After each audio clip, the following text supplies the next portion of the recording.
네, 코로나 상황을 짚도록 하겠습니다. 오창석 평론가 이어서 함께 하시고요. 김경호 서울백병원 가정의학과 교수 모셨습니다. 교수님 어서 오십시오. 네, 안녕하세요. 네, 424명이고요. 이틀 연속 400명대입니다. 글쎄요, 왜 이렇게 줄지 않는 걸까요?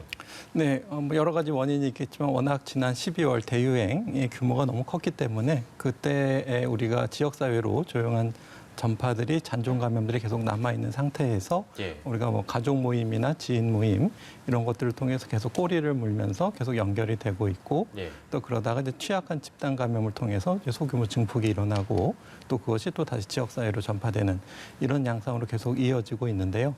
우리가 8월 달 같은 경우에도 한번 400명 가까이 이제 최대 확진자가 나왔다가 100명 이하로 한 25%로 계속 유지된 것이 한 달 이상 지속된 적이 있기 때문에 아마도 지금도 3차 유행이 다 끝나지 않고 앞으로 더 감소할지 아니면 우리가 방역을 조금 완화하거나 방심할 때 언제든지 대규모 증가가 있을지 이것에 대해서는 좀 계속 주의 깊게 지켜보면서 방역 수칙을 끝까지 잘 지키시는 노력들이 좀 필요하실 것 같습니다. 네.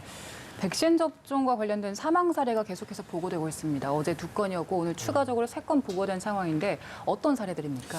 네, 일단은 경기도 고양과 평택에서 이제 2건이 보고가 됐고요. 전북과 대전 등 포함해서 총 5건이 이제 보고가 됐습니다. 일단 정세균 총리가 직접 나와서 사인을 투명하게 공개하겠다라고 일단 밝혀놓은 상태인데요. 일단 전북 사망자부터 살펴보면은 기저질환이 있었다라고 합니다. 전주 요양병원에 있었던 사람인데 심뇌혈관에 질환이 있었고요. 그리고 전북의 또 다른 사망자인 부안 요양병원에 있었던 사람은 심근경색과 당뇨 등의 질환이 있었다라고 합니다. 그렇기 때문에 이것이 과연 백신과의 직접적인 영향이 있는지에 대해서는 조금 더 살펴봐야 될 것이고요.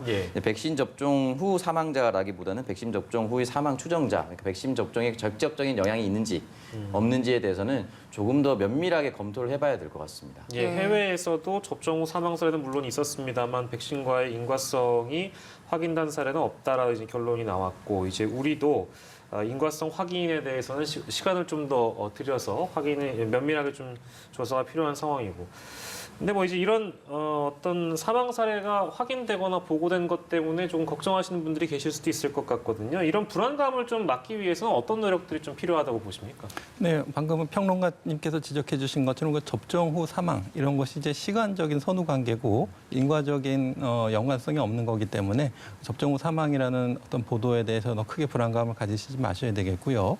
우선은 지금 요양병원이라든가 시설에 입소하고 계신 분 위주로 접종을 맡고 계시고 일반 국민분들은 아직 맡고 계시지 않기 때문에 요양병원 접종 지침이 잘 나와 있기 때문에 거의 잘 따르시면 되지만 또 좀 요양병원별로 좀 여건이 되시면은 보다 좀 추가적인 보완해서 안전한 예방 접종을 그러니까 예를 들면은 예방 접종 맞으실 분을 당일뿐만 아니라 그 전부터 조금 잘 관찰하신다든지 또 접종 후 30분간 관찰이지만 이분들 거의 입원해 계시기 때문에 조금 더 장시간 관찰한다든지 또 증상을 호소하시는 것보다는 이제 우리가 생체 징후를 모니터링하면서 표현하시지 못한 부작용 같은 것들이 있지 않는지 조금 더 긴밀한 관찰을 해주시는 것이 필요하실 것 같고요. 그리고 이제 아나필락시스에 대해서도 충분한 대비를 하고 있기 때문에 다만 이제 지금처럼 이제 이송되신 이후에 좀 괜찮아지시면 이제 다시 귀가하셔도 되지만 우리가 조금 더 좀 많은 시간 관찰을 하고 또 혹시라도 그 증상이 재발할 경우에 이제 응급처치나 이제 빨리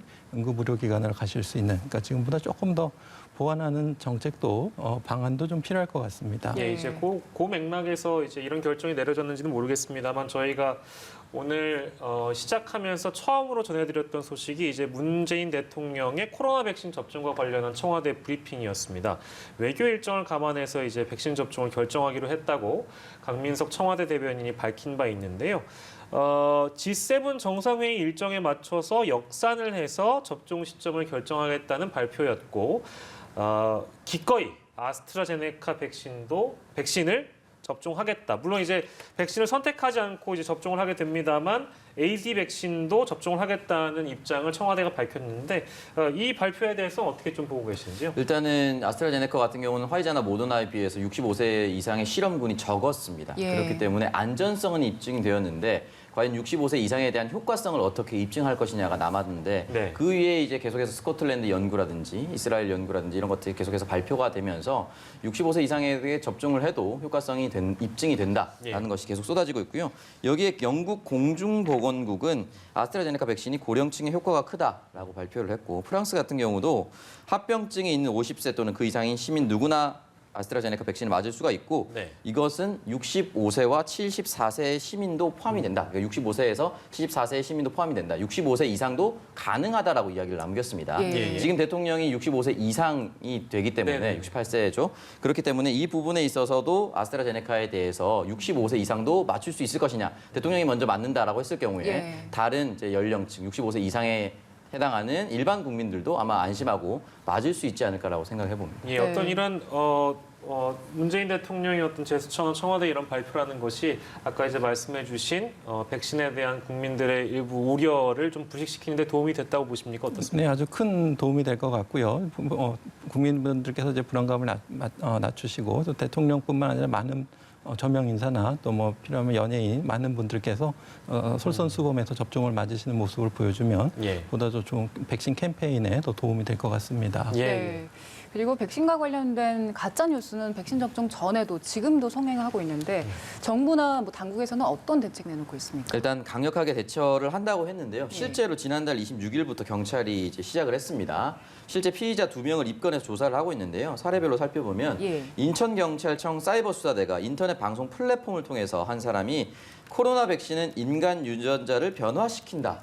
라고 얘기를 해서 즉각 입건해서 조사를 하고 있고요. 네네. 인천광역시 광역수사대는 버스 정류장 등에 백신에 넣은 칩이 당신의 생명을 잃게 한다.